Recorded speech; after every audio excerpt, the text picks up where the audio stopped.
मैं एक दिन देख रहा था, एक औद्यानिक फसल के जुड़े हुए किसान से मेरी बातचीत हो रही थी, तो कह रहे थे कि फलाने कीड़े को मारने के लिए अगर हम आप इस बाग में ये चीजें हम वहां पे बो दें, इस चीजें हम वहां तैयार कर लेंगे तो उस कीड़े को मारने के लिए वहां पर ये चीजें अपने आप पैदा हो जाएंगी। यानी प्राकृतिक रूप से वो एक नया चक्र पैदा कर सकता है। ये उनका अनुभव है,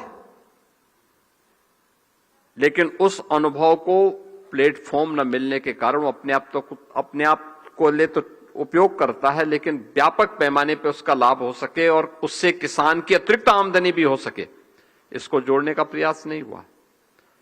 लेकिन सामान्यतः 1 एकड़ खेती एक किसान को विशुद्ध रूप से 2 लाख से लेकर के 2.5 लाख 3 लाख रुपए तक का मुनाफा कमा दे रही है। आम की फसल ने इस बात को साबित किया है और मुझे लगता है कि एक सामान्य किसान इससे अपनी आमदनी को कई गुना बढ़ा सकता है। ये तो मूल फसल है। अगर हम इसको वैल्यू एडिशन के साथ जोड़ेंगे, प्रोसेसिंग के साथ जोड़ेंगे, यह और भी ज्यादा मुनाफा उसके माध्यम से किसान कमा सकता है।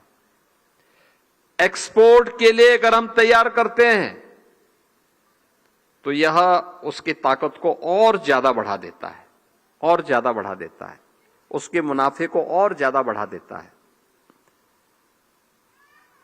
और इसीलिए यह आम महोत्सव उत्तर प्रदेश से ही नहीं बल्कि देश के अन्नदाता किसानों के लिए एक शोकेसिंग का आधार भी है। वे अपने अपने प्रोडक्ट को, अपने अपने उत्पाद को यहां पे प्रस्तुत करके बायर सेलर्स मीट के माध्यम से फिर उस प्रोडक्ट को वैश्विक पहचान दिलाने का काम कर सकते हैं। जैसे मलिहाबाद की दशहरी, अब उसको जीआई टैग प्राप्त हुआ है।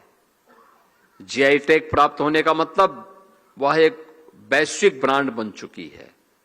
दुनिया के अंदर जहां कहीं भी जाएगी उसकी पहचान बनी रहेगी।